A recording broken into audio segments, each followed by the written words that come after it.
E aí, pessoal, vamos falar um pouco de constelação familiar pela visão de um gnóstico, tá? A gnose era muito freudiana, junguiana. Eu sou instrutor de gnose há alguns anos, estou um pouco afastado da gnose, mas vou dar a nossa visão gnóstica, que é interessante a gente ter, vamos dizer, um apanhado geral, né? E uma perspectiva de cada filosofia sobre um mesmo assunto, para a gente ver de todos os ângulos possíveis. A constelação familiar foi criada por Anton Sweetberg Hellinger, né, vulgo Bert Hellinger. Aqui se fala Bert Hellinger, né, mas não está correta a pronúncia se for falar no alemão nativo. Então, o que podemos dizer? Uma das coisas mais enfáticas dentro da constelação familiar é a própria família. A questão do sobrenome, eu vou enfatizar no sobrenome. Porque nesse vídeo aqui temos a foto de um rei. Esse é Ramiro II, o Dom Ramiro Ribeiro.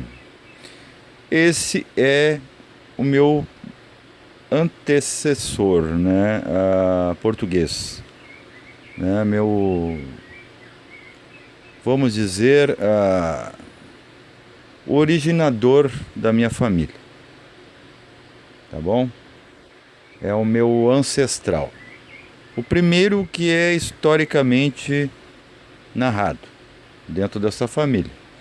Inclusive em Portugal temos o Casarão dos Ribeira, né? Que é a casa onde residia esse antepassado longínquo. Então veja bem, o que é um rei? Um rei, ele pode agir com amor ou rigor, nas duas colunas, Yaquemboas, né, da maçonaria. E todo rei, né, tinha ligação com a maçonaria, com a religião, inclusive a própria Igreja Católica atual, as catedrais eram construídas por maçons. Tem muito ocultismo dentro, né, desses templos, e que não é revelado, né, ao povo, aos plebeus, aos profanos, né? Profanos vêm de fora do templo e nem aos fiéis que são de dentro do templo, que frequentam, né, esses lugares, esses locais. O meu antecessor, esse distante parente, era do tipo que resolvia tudo pela espada, né? Inclusive lá no Tibete existe monges que se dizem, nós somos monges da espada. É aqueles que não deixaram a China comunista chegar assim, como se fosse casa da mãe Joana no Tibete. Claro que não adiantou muito, né? A China, em maior número, né, seus exércitos, dominou o Tibete, mas felizmente hoje a coisa está bem regulamentada entre Tibete nativo e a China comunista invasora, ou colonizadora. O Tibete também foi atacado por mongóis, como a China, e isso aí é típico do humano, né? Territorialista e conquistador. Mas o que eu quero entrar na questão da constelação familiar, a gente vai pegando, vai indo para trás, vai vendo qual é os pontos críticos. Por exemplo, na minha família, eu vou usar minha família, não para expô-la, e sim para bem usar de exemplo, porque o importante é o pragmatismo, né? A constatação, experiência direta com os fatos, e no caso esse assunto. Bert Hellinger, né, trouxe uma riqueza para nós, como Mikao Usui no Japão nos trouxe o Reiki, né? Está tudo hoje regulamentado governamentalmente, né, é constitucional, né, a liberação das terapias alternativas, entre elas está o Reiki, está a constelação familiar. Já está sendo usada pela psicologia, muito interessante. Agora, coisas da fé ligadas à ciência. Só falta agora a religião ser científica, né? Mas isso aí tudo é questão de tempo. Estamos a caminho. A evolução é para frente e para o alto. Então, voltando aqui à minha questão em particular, esse rei era de resolver as coisas de formas ardilosas, né? Ácidas, pela espada. Todo rei é bravo, né? Bravo, digo, quer se tornar heróico para seu povo. Então vem um atavismo, por exemplo, eu vou usar a minha família portuguesa, né? Que depois teve também influência, no meu caso, os portugueses vieram para o sul do Brasil, né, esses ribeiros, se miscigenaram com negros, alguns se miscigenaram com uruguaios, né? No meu caso, meu avô era ribeiro Longaray, né, que é lusitano hispânico. Só que o histórico da minha família entre os homens, começando lá, vamos dizer, pelo quinco avô, né, tetravô, bisavô, avô e também os homens, né, meu pai e meus tios, tinham um comportamento singular, né, em particular, peculiar, que eu como prole, né, como filho, descendente desses, me via com maus olhos, né, eu achava anômalo, não achava normal, muito menos natural. O abuso de autoridade, aquele traço patriarcal, né, chauvinista, machista, né, pessoas muito brutas, muito turronas mesmo, né? Até grosseiras. Só que veio uma geração que é os filhos dos meus avós, do meu avô em especial, né, com esse sobrenome. E todos, desde pequenos, são os homens, né, dessa geração, que já está já em outra geração, temos filhos, todos hoje, né? Eu e meus primos se comportavam completamente aversivos àquele comportamento atávico. Somos homens suaves, não quer dizer que não temos opiniões, mas é mais fácil que da gente sofrer na mão da contraparte do que agir como nossos antecessores, com violência, né, com abuso de autoridade, territorialismo, machismo, chauvinismo, né? Aquele negócio do homem alfa, do macho alfa. Com nós, da minha geração, eu vejo que isso se desacentuou e foi natural.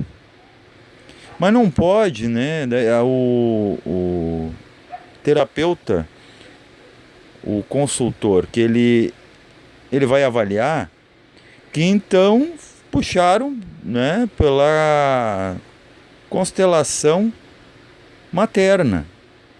Só que não pode todos os homens, vamos dizer, somos entre 50 primos, todos terem puxado pela constelação materna, né, da família materna. Foi um choque consciencial para os homens, né? Meu pai, meus tios tiveram altas decepções, meus filhos, né, que não sei o que, apanha de mulher, que não é que apanha de mulher, é que a gente entendeu o processo e quebremos essa questão kármica, não no sentido negativo ou pejorativo, mas sim no sentido de movimento. Nós cortemos o fio de alimentação desse atavismo, né? Então vemos que hoje a gente não se comporta assim, nem que queiramos, né? E os homens antigamente da minha família em questão nunca foram de aceitar, de pegar e baixar a cabeça, né? Calar, ir com, como se diz popularmente, com o rabinho entre as pernas, abaixar a cabeça. Então é muito interessante isso de se avaliar na questão da constelação familiar, que nada é via de regra, né? Pode acontecer coisas que está até além da constelação, além da terapêutica, né? Da visão do holismo, que é a questão kármica, que venham pessoas mais amadurecidas, daí tu tem que ter o entendimento do exoterismo ou esoterismo com S, ou hermetismo, para você entender a questão de alma, né? Porque enquanto está na linha da psicologia linear, e psicologia deveria entender a psique é alma, que se desdobra em emoção e mente, né? É um veículo, vamos dizer, quase chipófago, porque ele tem duas mentes dentro dele.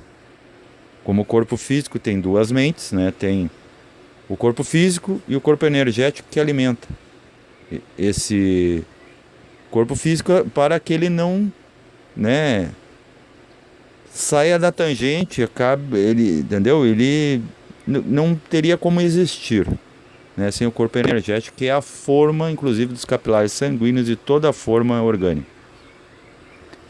Então, são observações à luz da gnose, tá? De um gnóstico aqui falando para vocês que é muito importante as terapias, como por exemplo o Reiki, ele é muito importante hoje em dia, reconhecido, né, pelo Ministério Público. Só que o próprio Reiki também, tudo pode ser contestado. A gente contesta a religião, a política e a ciência, né? No caso do Reiki também, a gente também não pode ficar só esperando pelo terapeuta, a gente também tem que entender que a gente somos nossos próprios mestres. Depois que o mestre lá fora faz seu papel, ele passa para você a tocha, né? E a gente tem que valorizar isso também, não ficar só dependendo de bengalas. Então, todas essas coisas devem ser reavaliadas, né? Podem ser contestadas, mas se não estiver a espiritualidade dentro de tudo, hoje em dia, não há mais procedência, não se consegue resolver tudo sem ter a espiritualidade. E não estamos falando daquela espiritualidade religiosa, estamos falando da espiritualidade real, que é a espiritualidade interna. O reconhecimento da sua consciência e da consciência como sendo a base de tudo existente. Tá bom, pessoas? Então a gente pode mudar qualquer coisa em qualquer tempo e lugar. E não depende apenas de teorias e de didáticas. Elas são importantíssimas para ter bases, mas elas não são tudo. Estou dizendo para não ir atrás desses entendimentos? Não. Só também traga o seu conteúdo. Não leve por letra morta o que está academicamente já pré-mastigado, pré-pronto, né? Coloque o seu entendimento interno espiritual dentro daquilo e faça linkagens, faça alquimias, né? Se você, por exemplo, for paciente de um profissional, de um terapeuta que vai lhe expor uma constelação familiar, também entre com a sua opinião. Se você for ser tratado por nós, reikianos, também entre com a sua opinião, né? Queira saber mais profundamente o que você está fazendo comigo. E o bom profissional entre nós vai ser aquele que vai explicar, né? Explicar claramente e também não deixar a pessoa ficar só com a questão da dependência do terapeuta, do profissional. E fazer ela também fazer por si. Faça por ti que eu te ajudarei, né? Isso é bíblico. Paz reverencial a todos e espero ter agregado.